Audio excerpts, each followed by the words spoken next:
teacher in high school. Her name is Jane Mastriano, who I'm still very close to. And she sparked my curiosity in writing. And the reason why I felt it was important at the time was not for the writing's sake or not for storytelling purposes, but there are things in story, inherently in story, that can help me be a better basketball player, be a better teammate, a better leader, understand emotions better. So that's why I got into storytelling actually. So it's just insanely curious, man. And trivial things weren't going to pull my attention. It had to be things weren't going to pull my attention. It had to be things that I had a purpose. I wanted to be one of the best basketball players to ever play. And anything else that was outside of that lane, I didn't have time for. At what age did that goal become crystal clear? I made that deal with myself at 13 years old. At 13 years old? 13 years old. That's the deal I made. You were crystal clear about it? Crystal clear. And where did inspiration come from? The love of the game. The love of the game, the challenge. Like I would watch Magic play, I'd watch Michael play, and I would see them do these unbelievable things, and I'd say, can I get to that level? I don't know, but let's find out. Let's find out. And so that curiosity to see where I could push this thing led me down that path, I think. Led you down that path? I think so. Now, were you always competitive from the day you were born? You were super competitive? Competitive with things that I participate in. So I'll put it to you this way. So Michael is competitive in all things that don't make sense, right? Ping pong. Yeah, it's just, you know what I'm saying? So he would try to get me to play golf all the time. Mike, I know about you. I've written books report about you in elementary school. I know you started playing golf when you were in Carolina. So that means if I'm doing the math, you've been playing golf for 100 fucking years. I have not picked up a golf club. Ever. The last thing you're going to do is get me on a golf course and annihilate me. I'm not going to do it. You've never picked up a golf club? No, I did it one time and I was hitting 400-yard grounders. And so it got my competitiveness going. I got to learn this game. But then I broke my finger during that year, and then I couldn't play much, and that was it. So the one thing when I see with you, and I think about brain, and I think focus. How so many different things brain can get distracted on, and I'm going to put focus on this and focus on this and focus on this. Mm-hmm. Do you think one of the edge you had over everybody else was the biggest percentage of your focus was on one thing? Mm-hmm. Do you see it that way? That was my edge over everybody else? I do. At the time, I didn't really understand that, right? So, basketball for me was the most important thing. So everything I saw, whether it was TV shows, whether it was books I read, people I talked to, everything was done to try to learn how to become a better basketball player. Everything. And so when you have that point of view, then literally the world becomes your library to help you to become better at your craft. The world becomes your library to help you improve your craft, better your craft. Yes, indeed. So because you know what you want, the world's giving you exactly the information you need to become better at it. Because you know what you're looking for. Yeah. So when you sized your peers up, how'd you size your peers up? If you're sizing people, I'm talking you're 13 years old, you're sizing peers up, what lens are you looking through your peers? So at 13 years old, I had a kill list. And so, they used to do these rankings. It was Street and Smith basketball rankings. And I was nowhere to be found because I was 6'4", scrawny, 160 pounds soaking wet. So I was 57 on the list. And so I would look at 56, 55, all the way up to number 1, who these players are, what club teams they played for. So when we go on an AAU travel circuit, I got to hunt them down.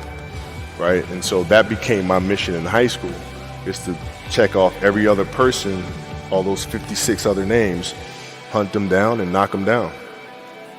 That was it. Get a target on them right off the bat. That was it. Very simple. That's unbelievable. Let me ask you this question. You say I'm one of the guys on that list ahead of you, and we play. What are you doing to get a feel? Is your mind are you asking, let me see if this guy's better than me in this side and this side and this side? Or are you just going saying, I'm going to kill this guy? Well, it depends what year. So at 13 years old, I played the longer game because my game wasn't about being better than you at 13. It was to be better than you when the chips are really on the line. So when you played at 13, I would size you up and see what your strengths and weaknesses are. How do you approach the game? Are you silly about it? Are you goofy about it? Are you good at it just because you're bigger and stronger than everybody else? Right? Or is there actually thought and skill that you put into it? Right? And when I'd play to my weaknesses. I wouldn't play to my strengths. I played to my weaknesses. Because when you're playing summer basketball, there's so many games. So there's not a lot of skill work being done. So when are you going to get better? Right? When you're playing in competition situations, you're only playing to your strengths. Why? Because you want to win. Right? So what I would do, I was work on the things during those games that I was weak at. Left hand, pull-up jump shot, post game. Right? So I have a strategy. And so then fast forward to when I'm 17 and my game is completely well-rounded, and that player at 13 that I saw at 13 is still doing the same shit at 17. Now you got a problem. That's right. You got a problem. And you saw that. You got a problem. And by the way, let me ask you. So that's high school. You go into the league. When you're going into the league, you're going with a lot of guys that were, same age, same class as you were going in. Yeah. Were you sizing those guys at the same exact way as you did in high school? I did, but in the NBA, it was actually easier. Because what I found in the NBA is a lot of guys played for financial stability. And when they came to the NBA, they got that financial stability. So therefore, the passion and the work ethic and the obsessiveness was gone. So I'm looking at that, I'm like, oh my God, it's going to be like taking candy from a baby. No wonder Mike wins all these fucking championships.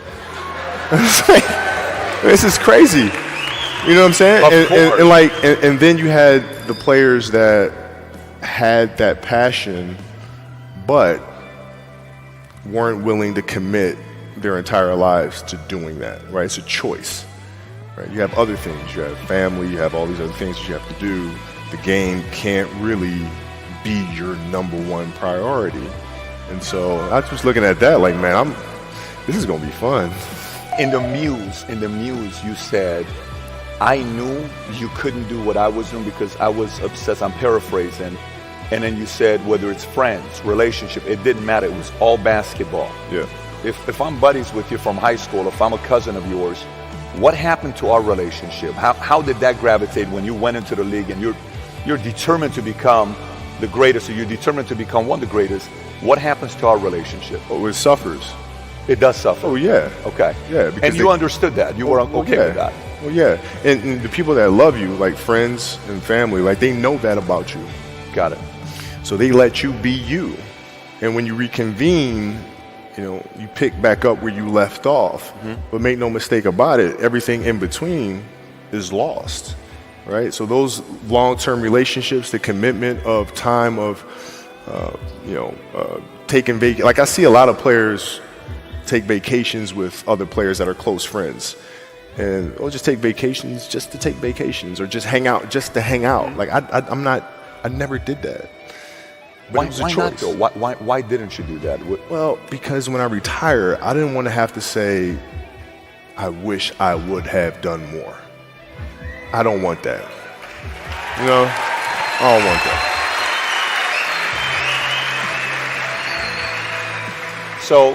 So you come in, it's very powerful what you just said. Some of your peers were in it for the money, so they got the money. Okay, great. Buy a house for my mom, dad wanted that car, get this, get that, have fame, go to different cities, I'm partying, I'm doing all this other stuff. Who were some of the guys that you saw and you watched that weren't just driven by the money? Were there some names that you looked at and says, these three guys are as crazy as I am? At the time, I deal with what I've referred to as Goat Mountain.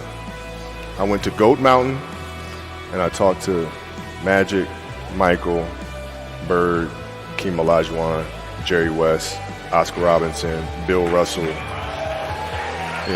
So I would talk to them. What did you do? What were your experiences? Michael in particular, he's become my big brother. He's been my big brother since I first came in the league. And what was that process like? So I went to them and started understanding the ins and outs of the game, and how they approach things and their level of detail and obsessiveness, and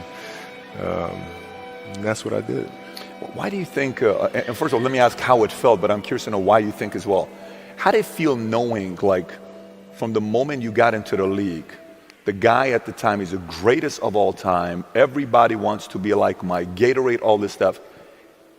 The level of respect he had for you when he spoke about you was different than everybody else. And you're an 18, 19-year-old kid at that time. Yeah. How did that feel when you heard how he spoke about you? It made me feel good, but like what I told him, I was like, you didn't say anything I didn't already know. So, so like, I tell you, like when I was in high school, and I used to work out with the 76ers. I used to ask him, what's it like to guard Mike? Mike? You mean Black Jesus? I'm like, what the fuck? Black who? Oh, we call him Black Jesus. Or you can call him Black Cat. I'm like, I'm gonna call him fucking Mike. That's his fucking name. So the level of fear that he inspired in others was insane. Wow. And I would tell him, I said, when I face him, we're gonna go at it. He says, oh, you don't wanna do that. I'm like, what? Man, you don't know me, man. And so when we matched up, I think he understood that. And when I was 18, my first year, he got the best of me a bunch of times. I was right there the next play. You're not intimidating me, yeah. I'm not going anywhere. And I think he saw that level of respect, because I think he was the same way at 18 years old. And that common bond is what I think where our connection was built. Yeah, it was great watching you guys going back and forth, whether it was the All-Star game or whether the famous scene where, you're guarding him, he's in front of you, you're asking him a question, there's a question, and he's saying footwork and do this. Yeah. It's just beautiful watching that take place with the two of you guys. How's your relationship today? It's my big brother, man. Like, I can't, it's, we talk often. We send each other Christmas cards every year. Send each other Christmas cards. Every year. That we have nothing to do with, but, yet and still, but we're extremely close, man. Extremely close. That's extremely great. That's great. As a fan, I'm not in your world. Your world is a whole different world. I just see it from a fan, and I just see it from what experts say. But as a fan, I feel that's exactly how it would be with you and him, because the level of respect from both sides is reciprocal. And it's great to hear that. Going a little bit past it, you came into the league, you start playing. First year, you get traded for Divac, which we were devastated when we lost Vlade Divac. I want you heartbroken when we lost Divac. Okay. I think he got the sarcasm. Some of you guys who don't know basketball, you missed that one. You kind of went like this.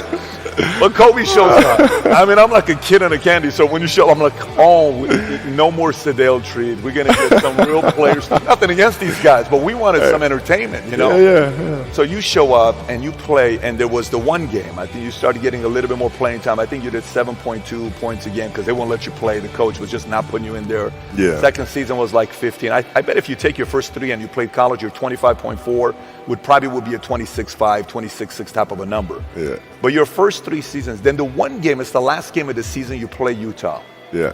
The one where you shoot 3 air balls at the end. 5. It was like 5. And then you hit one and his team doesn't go in, right? Mm-hmm. Malone, one of the Malones came and spoke to you. I don't know who it was, from the Jazz. He was saying something, you were not even paying attention.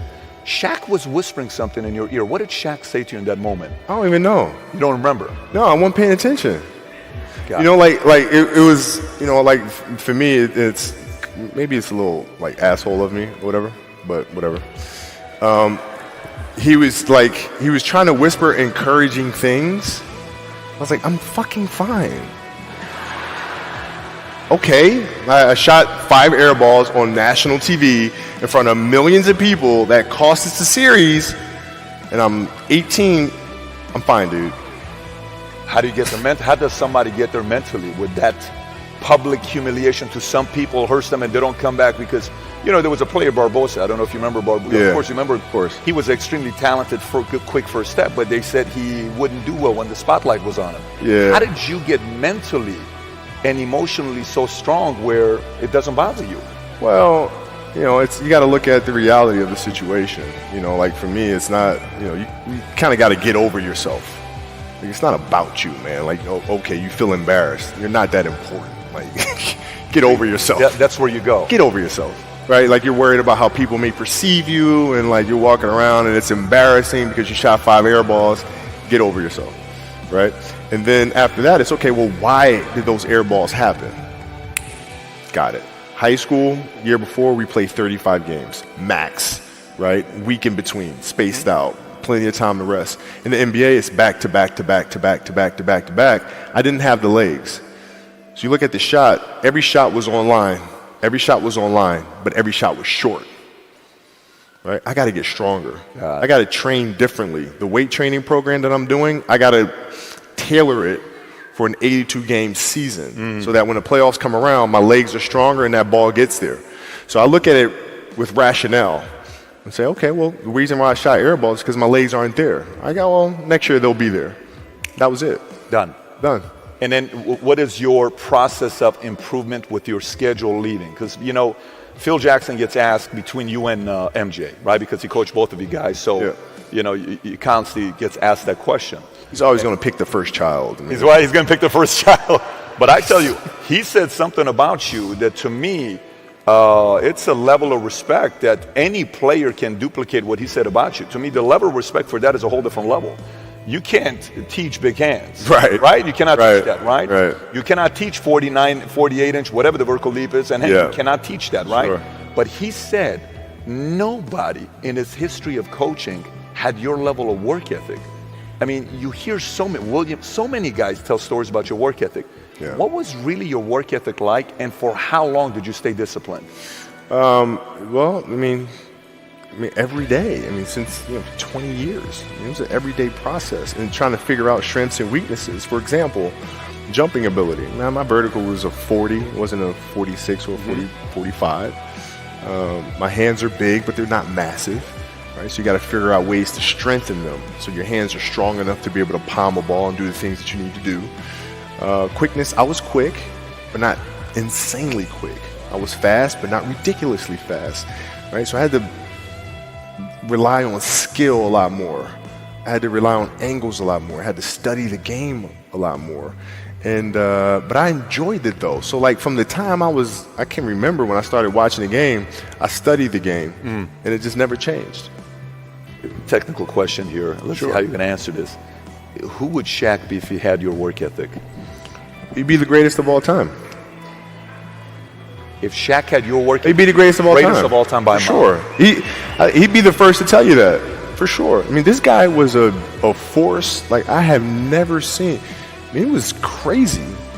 You know, a guy at that size. Generally, guys at that size are a little timid and they don't want to be tall. They don't want to be big. And this dude he did not care. He was mean. He was nasty. He was competitive. He was vindictive. I mean, I wish he was in the gym. I would have had fucking 12 rings. He had the work ethic. My God, yeah. We didn't be close. Wow. And let me ask you this question. And by the way, I'm not asking this question to create feud between you and him.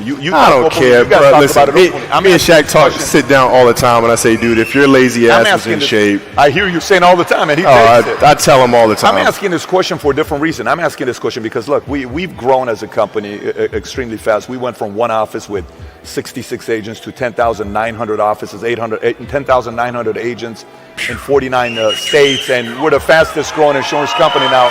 But I say it for one reason.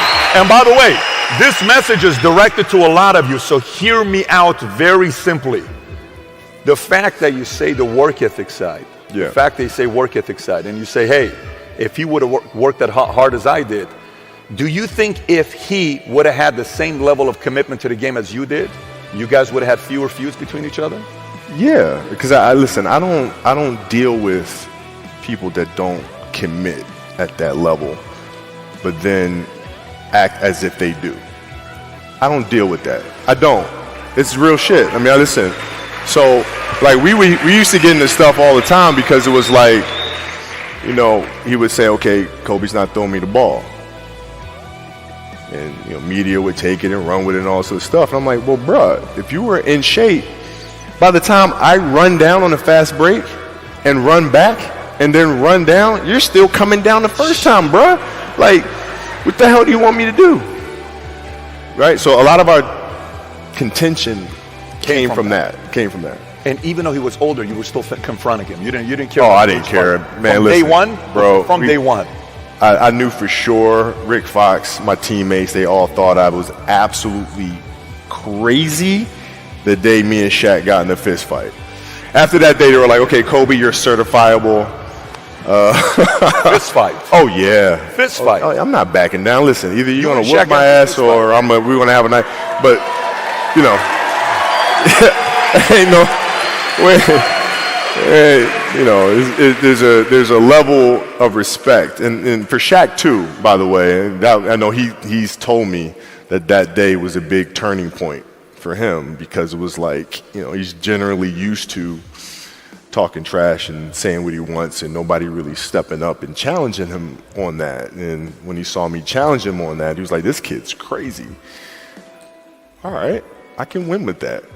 You know, and so that was kind of the beginning of our relationship, I think. That's probably never happened to him. That's probably not something that's common to him. No, I mean, he's also 7 feet tall since he was 3 years old or something, right? This is all coming back to me right now. There's also a game in Phoenix. My first year we were playing, and he kept posting up, but they kept fouling him, so he kept going to the free throw line and kept missing them. And so he throw the ball out to me. I'm not throwing that shit back in there. Right? So I kept shooting him, right? So we get in the timeout, and he's like, hey, I'm open. I'm like, okay. And so we go out, and same thing, hey, I'm open. Okay.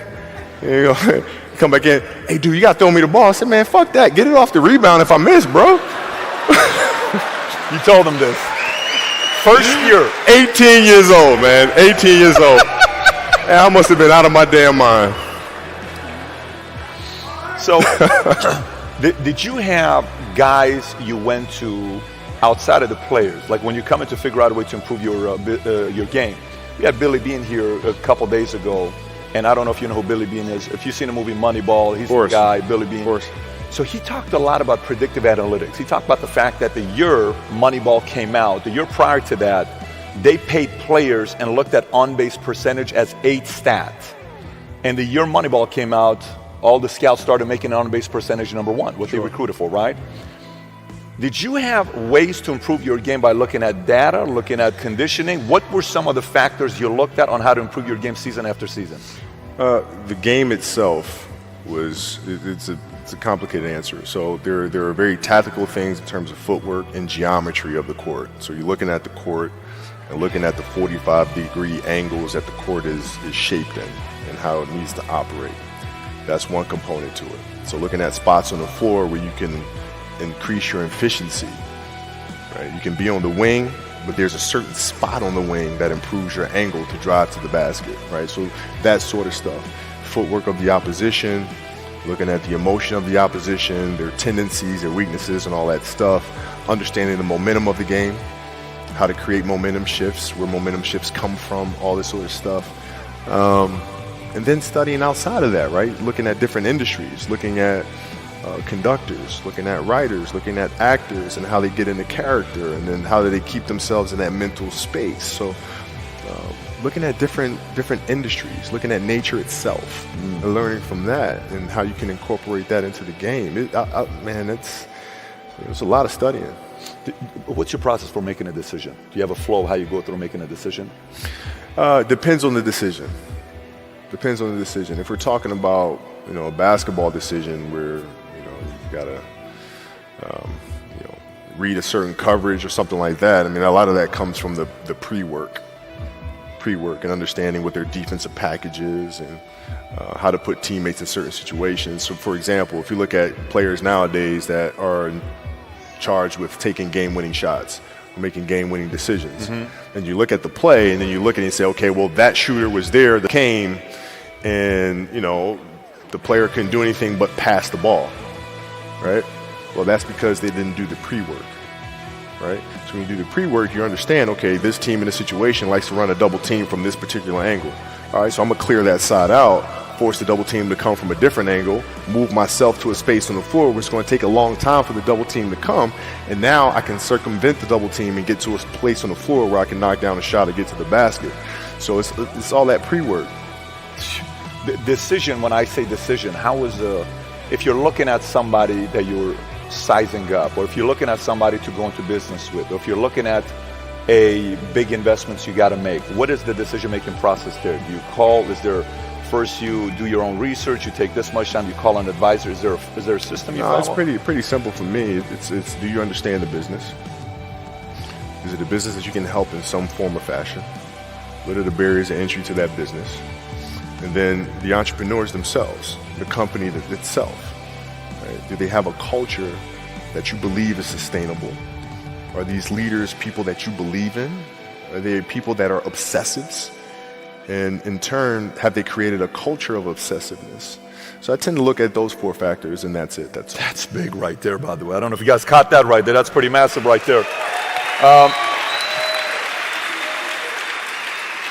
Earlier you said, I'm probably not going to get this right, a 16-year-old, a 13 or 11-year-old? Yeah, 13. 16, 13, 2, and 1 that's a month. 1 that's a month, by the way, right? 1 that's a month. All girls. All girls, 444. So 16 means you're in your 5th, 6th year having a baby?